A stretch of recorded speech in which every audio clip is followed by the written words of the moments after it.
On a heavy August night in 1851, deep in the tobacco country of Southside Virginia, a peculiar notation appeared in the ledger of a seasoned slave trader. It was written without embellishment, yet its meaning would ripple disastrously across the next 14 months. The entry read, "One specimen, age approx. 19, purchased from Charleston Market. Unusual physical characteristics. Price, $2,847." The handwriting was neat, the phrasing clinical, but the price alone, nearly 4 times the going rate for a healthy young laborer, suggested that whatever had been purchased was far outside the realm of ordinary human trafficking. The buyer listed was Thomas Rutledge, owner of the sprawling Belmont estate in Prince Edward County. Belmont had been in the Rutledge family for generations, a symbol of inherited wealth and the rigid social order that governed this region of Virginia. It was a world of strict hierarchies between white and black, master and enslaved, men and women, the powerful and the powerless. Thomas, 37 years old, carried himself like a man molded entirely by that hierarchy. He had inherited the plantation 7 years earlier, along with mounting debts that he had worked methodically to erase. On paper, he was considered a disciplined, capable planter, distant but not needlessly cruel, efficient but emotionally inaccessible. His wife, Catherine, was 10 years younger, a woman whose beauty was often remarked upon in Richmond social circles. She had married Thomas in 1847, bringing with her a large dowry that had helped steady the plantation's finances. Yet beneath her polished exterior lingered a fragility others sensed but rarely addressed. A stillborn child in 1849 had left an invisible crack in her spirit, one that widened quietly in the years that followed. She spent most of her days in her upstairs sitting room, reading, sewing, or simply staring out toward the endless fields as if waiting for something that never arrived. Life on Belmont in those years looked orderly from the outside. 42 enslaved men, women, and children worked the fields and household. Neighbors attended dinners at the estate and exchanged pleasantries at Christ Church in Farmville. Thomas served on local boards. Catherine maintained her charitable duties. The appearance of genteel stability was maintained with care, and yet, inside the marriage, a silent hollowness had taken root, each partner moving through life, as though standing behind a pane of glass neither could break. Into that silent void stepped Samuel Wickham, a slave trader known for acquiring specialty stock. He arrived at Belmont on August 14, 1851, dressed in his usual worn black suit and carrying the confident smirk of a man who trafficked in secrets. After the customary discussion about crops and politics, the talk every planter used to avoid acknowledging the moral rot beneath their prosperity, Wickham finally revealed the reason for his visit. He spoke of a young enslaved person purchased in Charleston, raised in a household literate, accustomed to medical examination, compliant in ways he assured were professionally useful. Then, with a tone that mixed opportunism with scientific fascination, Wickham explained the feature that made this person so rare and so expensive. The slave, named Jordan, had been born with both male and female anatomical characteristics, a documented medical anomaly, a true hermaphrodite. Wickham said, lowering his voice as though unveiling a forbidden treasure. Thomas listened, his posture rigid but his mind suddenly alive with a sensation he could not name, curiosity, perhaps awe, or the first quick spark of something darker, something that his carefully structured life had never allowed him to feel before. "I'll need to see the slave," he said, attempting to sound indifferent. 20 minutes later, standing in the plantation office, Thomas encountered Jordan for the first time. The slave entered quietly, eyes lowered, posture submissive, and yet, even in stillness, Jordan radiated something deeply unsettling. The features were delicate, almost ethereal. The shift of fabric across the body concealed as much as it revealed, suggesting a form that defied easy categorization. The voice, when Wickham ordered Jordan to speak, carried a pitch that could not be neatly assigned to either sex. "My name is Jordan, master," the slave recited. "I am 19. I can read, write, and cipher. I am trained for examination and obedience." The words were mechanical, clearly learned through years of coercion. But beneath the monotone delivery, Thomas sensed an intelligence watching everything, measuring him, despite pretending not to. Before he fully understood why, Thomas said the words that would begin the Rutledge family's unraveling. "I'll take it."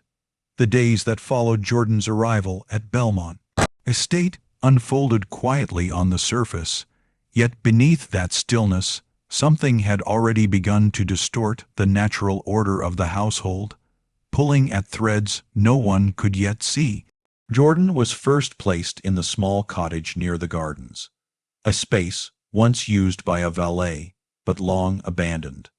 A forgotten structure that suited Thomas's indecision about what exactly to do with this new acquisition.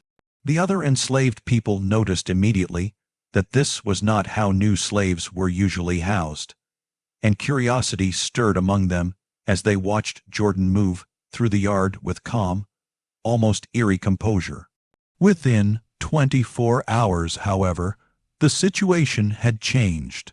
Thomas, unable to resist the strange pull that Jordan exerted on his thoughts, returned to the cottage again and again under the pretense of assessing Jordan's skills. But in truth he was searching for something he did not understand, something he could neither name nor resist. Catherine, too, had begun to feel the disturbance. When Thomas finally brought her to meet Jordan, intending only to satisfy her questions, the moment stretched into something more complex and unsettling. Catherine, who had grown almost translucent in her grief and isolation, circled Jordan with a careful curiosity that Thomas recognized instantly, because it matched his own. She asked questions with a tone that tried to remain clinical, but beneath her composure lay a tremor that revealed more than she intended. Jordan answered everything with perfect neutrality, yet the stillness of that neutrality made Catherine feel as though she were being observed herself. When the meeting ended, Catherine was quiet during the walk back to the house, her thoughts moving in places she did not dare articulate. That night, Thomas and Catherine lay beside each other for the first time in months, not out of affection or reconciliation, but because they had shared a secret that felt like a forbidden spark in the cold emptiness of their marriage. In the following days, Jordan was moved into a private room on the 3rd floor of the main house, an unprecedented arrangement that set the entire enslaved community whispering at night in their cabins. The 3rd floor had always been a quiet space, used for storage and seldom entered. Now it became the center of the household's gravity. Thomas would disappear into Jordan's room for long stretches of time, carrying books on anatomy and medicine that he had ordered discreetly from Richmond. Catherine began spending entire afternoons there as well, instructing Jordan to change clothes repeatedly so she could study how appearance shifted the sense of masculinity or femininity. She commissioned garments tailored specifically to highlight or obscure features that fascinated her. Yet through all of this scrutiny, Jordan remained unnervingly calm, offering no emotion, no resistance, no invitation. That blankness became its own form of tension, as though Jordan understood that stillness was the only power available. Downstairs, the enslaved community sensed the shift in the air. Harriet, the cook whose instincts for danger had kept her alive for decades, watched Jordan one morning as the young slave carried a tray upstairs with slow, careful steps. Harriet saw the stiffness in Jordan's movements, the distance in the eyes, the quiet resignation that comes only from someone enduring something they cannot escape. When Harriet attempted to speak to Jordan privately, offering what little protection she could give, Jordan responded with a calm, empty, doubt acceptance that broke Harriet's heart. "It is easier when you do not think," Jordan said, and those words lingered with Harriet long after the young slave had slipped back upstairs. By the end of September, the entire household had reshaped itself around the strange, feverish energy emanating from that 3rd floor room. Thomas stopped tending to the plantation with his former discipline. Invoices remained unopened, Fields were left unsupervised, and routine duties were neglected. Catherine became almost unrecognizable, thinner, paler, often moving through the house with distracted, unfocused eyes, pausing only when the pull toward Jordan's room became too strong to resist. The enslaved workers watched their masters unravel with a mixture of fear and grim bewilderment. They felt the shift in the rhythm of the estate, the way the walls seemed to listen, the way the air felt heavy with secrecy, the way normal rules were quietly dissolving. And at the center of it all stood Jordan, outwardly passive, but inwardly carrying the unbearable knowledge that the Rutledges had already begun descending into something they would not come back from. It was not a single moment that marked the beginning of their undoing, but a slow erosion, a quiet slide into obsession that none of them could stop, and all of them, in some way, already understood would end badly. By the time October settled over Prince Edward County with its brittle winds, its thinning daylight, the quiet disintegration at Belmont Estate had become impossible to ignore, even for those who pretended not to see. Work in the fields continued only because the enslaved people kept the routines alive out of instinct for survival rather than instruction. Thomas wandered through his days like a man trapped underwater, hearing everything muffled, moving sluggishly, grasping at tasks he once completed with precision but now abandoned halfway through. Catherine floated through the house like a restless spirit, often barefoot, often forgetting to eat, her hair unpinned, her dress hanging loosely around a body growing more frail each week. Yet despite their unraveling, both were drawn irresistibly back to the third floor room where Jordan had become the axis around which their collapsing lives revolved. Jordan, for all their stillness, had begun to sense the danger growing like a sickness in the air. The slave moved carefully, answering questions with measured politeness, monitoring the shifting moods of the master and mistress with the survival instincts of someone who had learned long ago that the slightest misstep could mean pain. What frightened the other slaves most was not that Jordan was being treated differently. It was the way the master and mistress themselves were changing in Jordan's presence. They witnessed the signs everywhere, Thomas emerging from the third floor with trembling hands, Catherine descending with eyes red from weeping yet wearing a strangely peaceful expression, both of them moving through the house as though half asleep until the compulsion drove them back upstairs. Again, the enslaved workers spoke of it in whispers during their nighttime gatherings, Harriet most urgently, because she recognized the look of a household heading toward catastrophe. Harriet had seen masters lose themselves before, men who drank too heavily, men who grew paranoid, men who became cruel when their businesses failed, but she had never seen anything like the quiet madness that had settled over Belmont. She tried to warn Thomas once, approaching him with a courage born from desperation rather than defiance. He listened, barely, his eyes unfocused, and dismissed her with a trembling wave of the hand. She walked away knowing he was no longer capable of hearing any truth that threatened the obsession consuming him. Meanwhile, Jordan endured the strange rituals of the third floor room with a resignation that unsettled even Catherine. Some days the mistress asked Jordan to sit while she read aloud as though speaking to a confidant rather than a slave. Other days she paced in circles, demanding explanations Jordan could not give, asking questions that had no answers, questions about identity, purpose, the boundaries between male and female, between desire and revulsion, between curiosity and something darker. Thomas, increasingly unable to conceal the intensity of his fascination, spent hours sketching diagrams and writing notes in a secret journal, attempting to categorize what could not be categorized. He sought certainty through science, yet each observation only deepened the mystery and tightened the grip Jordan had on his mind. And though Jordan never encouraged their attention, the slave could feel the invisible threads tightening, pulling Thomas and Catherine, and by extension the entire estate, toward some inevitable breaking point. The tension grew sharper in the household each day, a strain everyone felt but no one dared name, Conversations became hushed. Footsteps became cautious. Doors closed a little faster. The enslaved people started to avoid the main house unless summoned, sensing that whatever was happening there was not safe to witness, not safe to disturb. Even the overseer, a man usually indifferent to the emotional currents of the plantation, began to keep his distance, performing his duties with an uneasy vigilance as though waiting for a storm he could not predict. It was during this unsettled time that two field hands, brothers named Samuel and Isaac, attempted to run.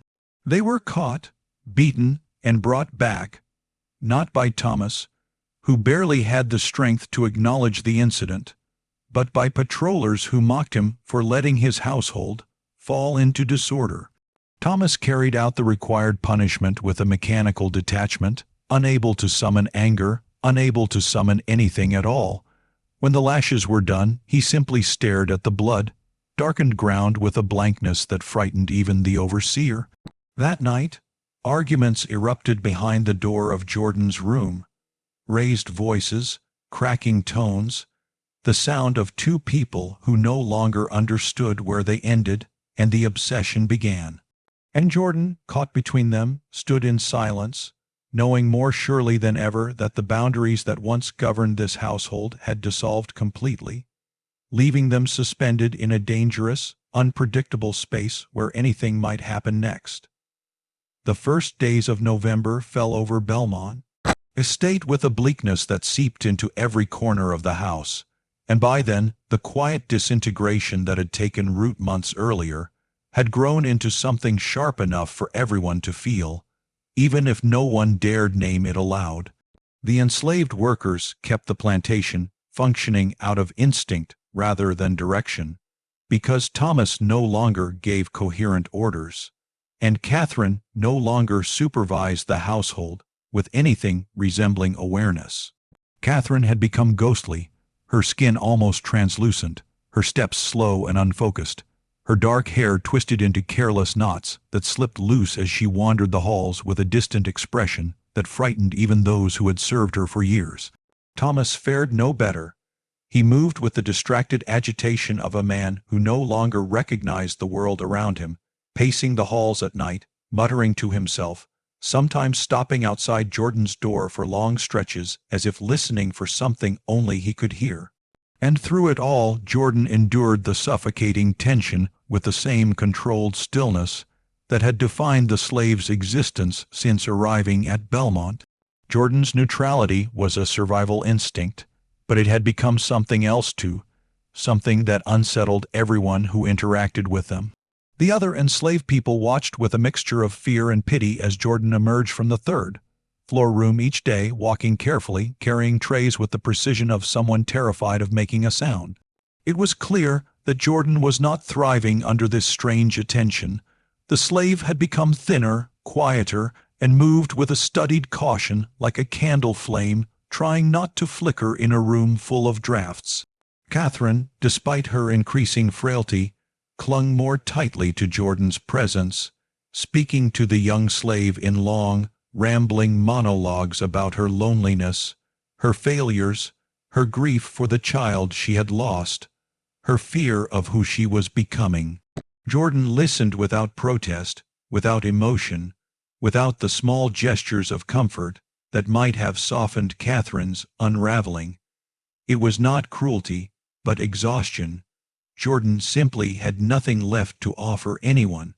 Thomas, meanwhile, had retreated so fully into his obsession that he no longer recognized how far he had drifted from the man he once believed himself to be. The journal he kept, pages of sketches, diagrams, theories, and confessions, had become a record not of Jordan's condition but of Thomas's slow collapse. He barely wrote now, but he kept the book close, as if afraid someone might see the truth he had poured into it. Even his arguments with Catherine had taken on a muffled, frantic tone, the two of them circling each other like animals trapped in the same shrinking cage, neither capable of stepping away from the source of their torment. And the enslaved community sensed the danger mounting. They felt it in the air, in the uneasy silences, in the creaking of the house at night when storms passed over the ridge. They whispered of running, some quietly collecting scraps of food, patches for shoes, anything that might help when the moment arrived. Harriet, who had watched the household decay with mounting dread, became the first to speak openly of the fear that lived in her chest. She told the others that something catastrophic was coming, though she could not say when or how. She saw it in Catherine's vacant eyes, in Thomas's trembling hands, in Jordan's controlled silence. She knew disaster by the way the air held its breath, by the heaviness that settled in the rooms, by the way the master's footsteps dragged across the floor, as if each step carried the weight of his own undoing. And she knew, with the certainty of someone who had survived a lifetime under the rule of broken white men, that whatever was coming would not remain contained behind the closed door of that third-floor room. Something was going to give, something had to, and when it finally did, the collapse would not be slow or quiet. It would be sudden and violent, born from months of rot that had spread through the house like mold under floorboards, hidden until it burst into the open. Everyone felt it, everyone waited for it. And no one, not Thomas, not Catherine, not Jordan, not the enslaved souls who lived in constant fear, had any power to stop it now. By the time February arrived, the cold had rooted itself so deeply into Belmont Estate that even the fireplaces seemed unable to chase it away, and in that bleak atmosphere, the final disintegration of the household quickened with terrible clarity, as if the frozen air had stripped away the last of the illusions holding the place together.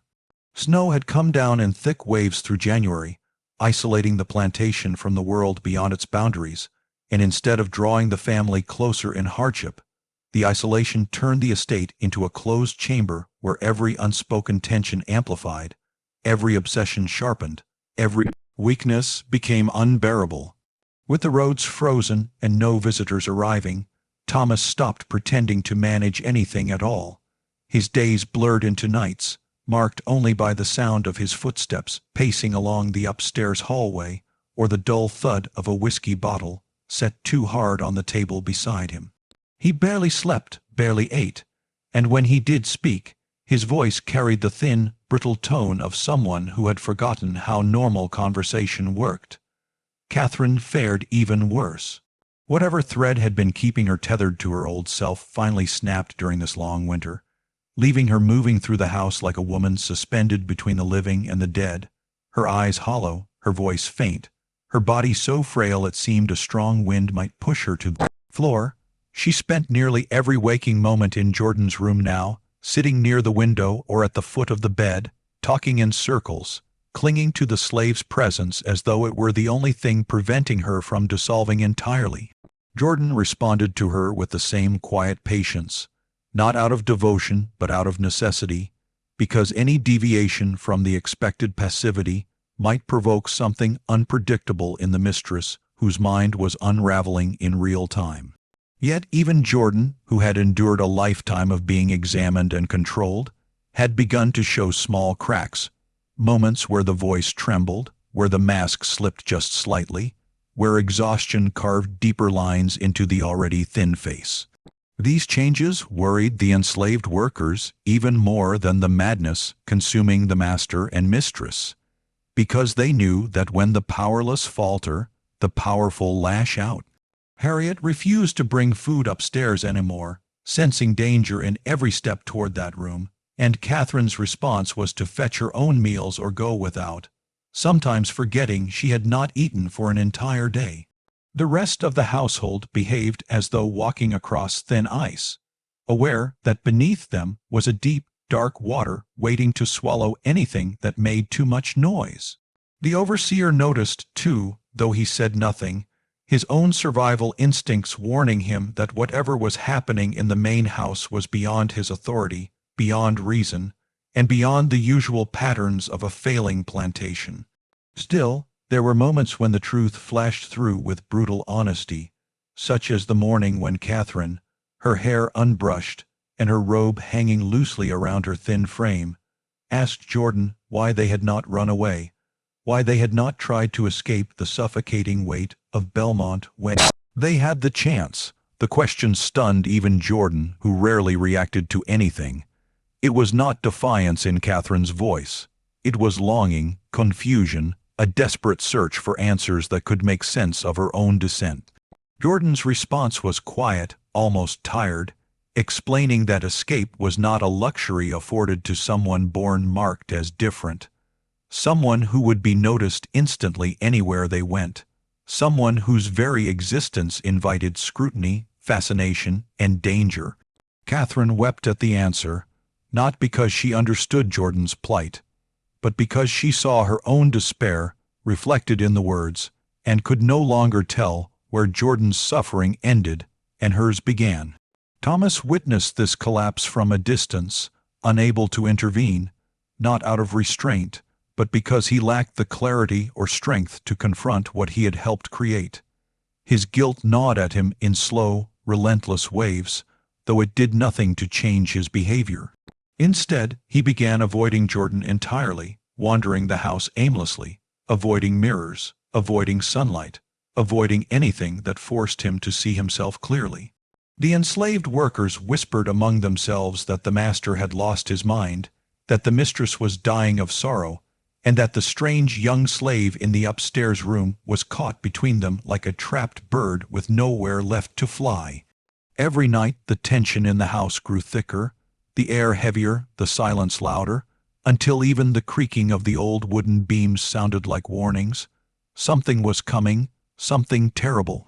And everyone in the house, from the master to the lowest field hand, could feel it drawing nearer with every passing hour, like a storm tightening its grip around the edges of an already fractured world. The breaking point came on February 14th, a day that began with an eerie stillness, as though the entire house were holding its breath, waiting for something to snap. And by evening that waiting turned into the catastrophe everyone had felt looming for months. The morning passed in a dull haze, with Thomas rising late and stumbling through the corridors like a man trying to remember how to exist, while Catherine drifted in and out of rooms with the distracted movements of someone no longer fully tethered to the world. The enslaved workers exchanged uneasy glances as they went about their tasks, sensing that something was dangerously off with the mistress.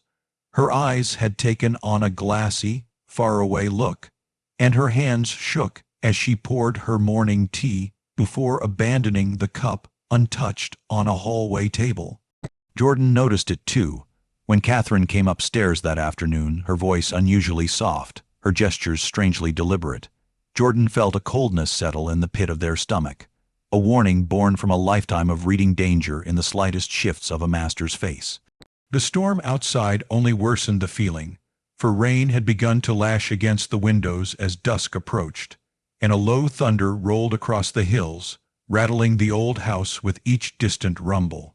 Catherine sat down heavily in the chair near the window, staring at Jordan with an intensity that bordered on desperation. She began speaking in disjointed phrases about exhaustion, emptiness, the unbearable weight of waking up each day in a life that felt like a punishment rather than a blessing.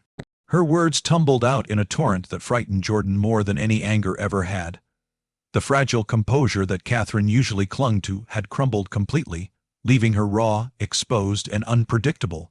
When she rose abruptly and crossed the room to the dresser, Jordan's breath caught because they sensed, not through sound or sight, but through instinct, that the moment had tipped into irreversible danger.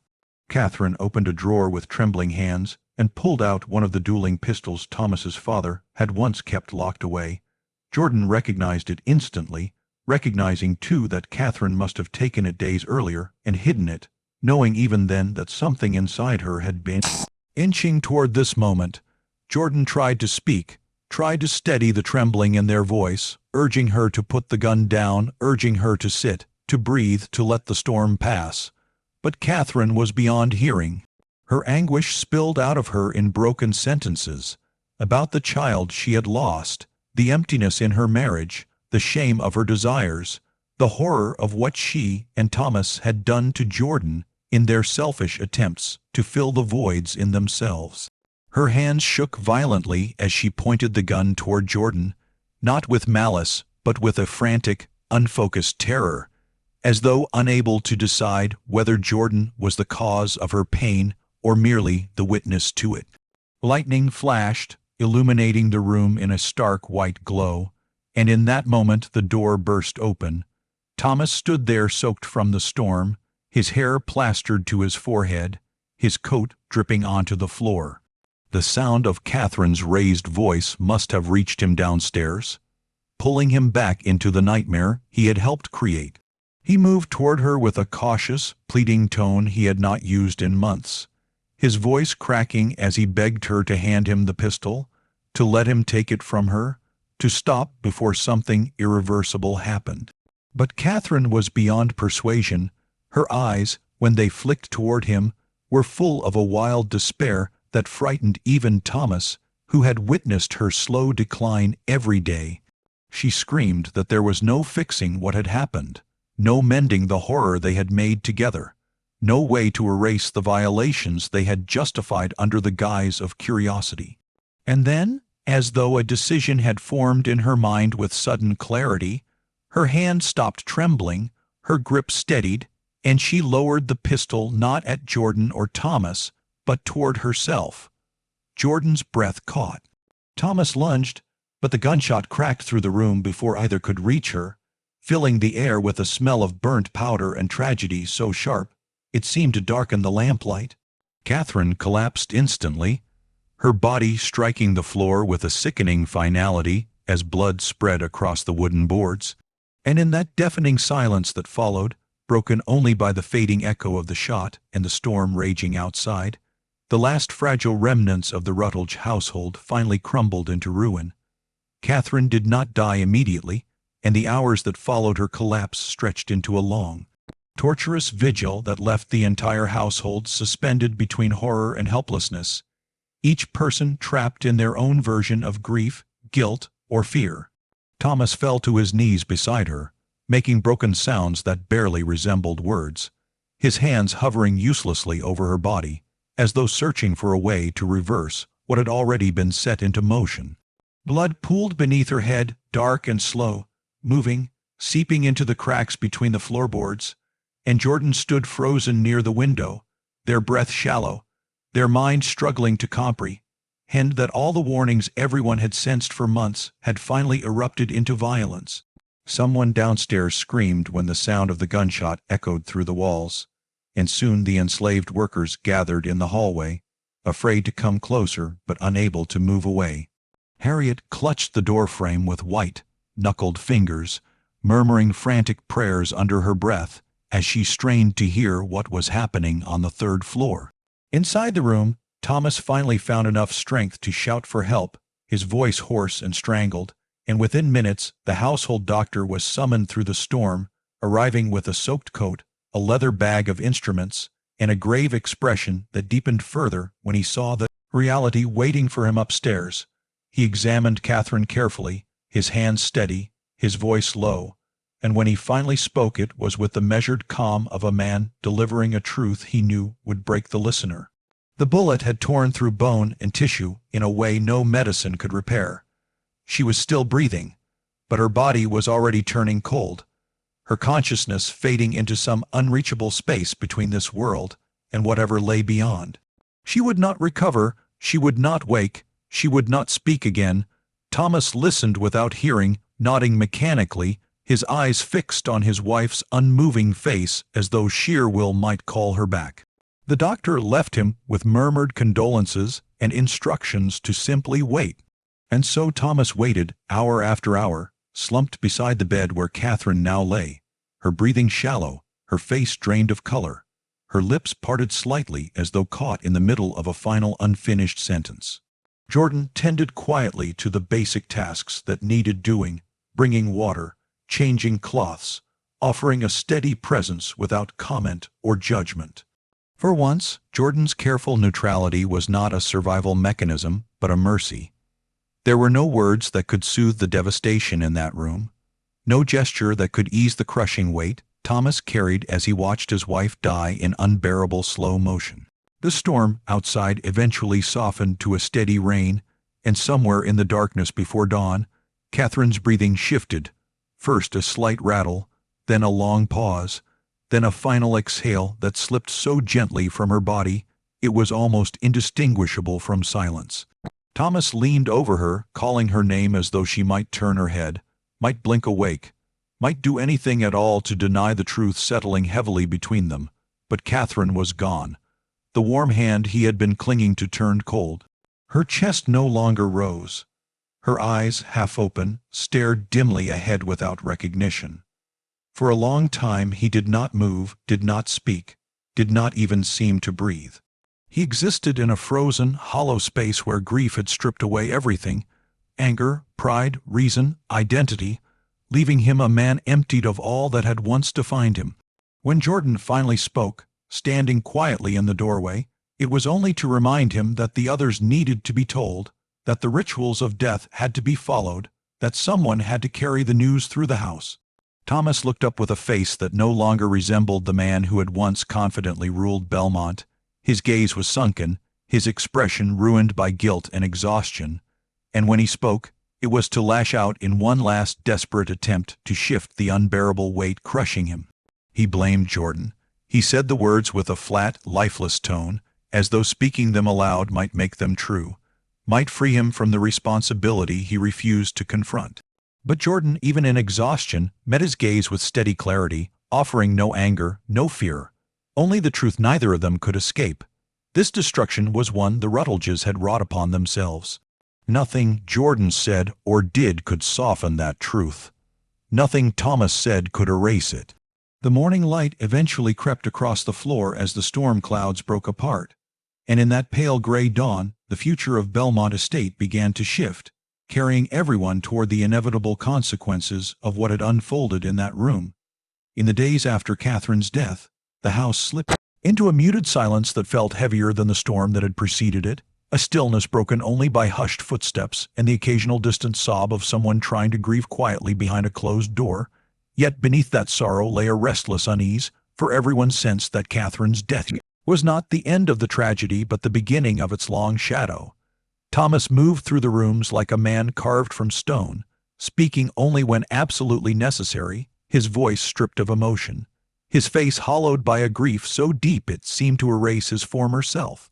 He buried his wife with the solemnity expected of a planter of his standing, accepting the condolences of neighboring families with a mechanical nod, each expression of pity bouncing off him without leaving a trace. No one outside the house ever learned the truth. The physician's report named it a tragic accident, and the magistrate accepted it without question, preferring the clean simplicity of misunderstanding over the messy scandal of deliberate self-destruction. The enslaved people, however, knew the truth, not because they had witnessed it directly, but because tragedy always leaves a scent the powerless recognize immediately, a heaviness that settles in the bones of those who live closest to suffering. Their whispers resurrected the story long before the community began its own speculation, turning it into a quiet warning carried from cabin to cabin, a story of how obsession destroys not just the people who succumb to it, but anyone caught in its path. Within weeks, Thomas abandoned Belmont, selling the estate for far less than its worth, desperate to sever himself from the place that held every reminder of what he had lost and every secret he wished to bury. Before leaving, he ordered the third floor room sealed, the key thrown into the estate's well, and every document referring to Jordan burned in the study's fireplace, the smoke curling into the winter air like the last fragile remnants of a truth he hoped would vanish in the ashes. He dispersed most of the enslaved community through hurried sales, ripping apart families and friendships without a second thought, not out of cruelty but out of numbness, as though he believed distance from them might distance him from what he had done. Yet he kept Jordan, whether out of guilt, possession, fear of what others might discover, or some final unspoken bond neither fully understood. Thomas brought Jordan with him to a small, quiet house in Lynchburg, where he lived like a man awaiting judgment, pacing the halls at odd hours, sleeping little, eating less, casting long shadows across empty rooms that once might have felt peaceful. but now held only echoes of the past. Jordan, relegated to a tiny upstairs corner, performed household tasks in silence, existing in a strange, suspended state between being needed and being forgotten, between being owned and being the only living witness to the collapse of Belmont. Months passed in this hollow rhythm until November, when Thomas simply failed to wake one morning, his heart having given out in the quiet of night, leaving behind no will, no instructions, no explanation, just a legacy of ruin and a life extinguished by the slow, relentless weight of guilt. Jordan was sold at auction, along with the remnants of Thomas's estate, fetching a fraction of their original price due to the local rumors that clung stubbornly to their name. And then, as so often happened to enslaved people whose stories were too complex or too painful for record books to preserve, Jordan vanished into the anonymity of history, leaving behind no documentation, no trace, only speculation and the uneasy silence that follows a life erased. Belmont itself fared no better. Each new owner who attempted to reclaim the estate encountered a strange heaviness within its walls, an inexplicable chill in the sealed third-floor hallway, whispers of movement where none should exist, until finally the house was abandoned, left to rot beneath encroaching vines and collapsing beams. A fire its cause never fully agreed upon consumed what remained in 1865, leaving only charred foundations and a few stubborn bricks scattered beneath the undergrowth. And so the estate that had once symbolized wealth and status melted back into the earth, leaving no visible marker of the tragedy that had unfolded there, just as Jordan slipped quietly out of recorded existence, and Thomas and Catherine dissolved into the half-remembered murmurs of local lore. In the end, nothing remained but the cautionary fragments of a story whispered across generations, a reminder that some obsessions do not end with death but linger in the land itself, and that the silence of history is sometimes the loudest indictment of all.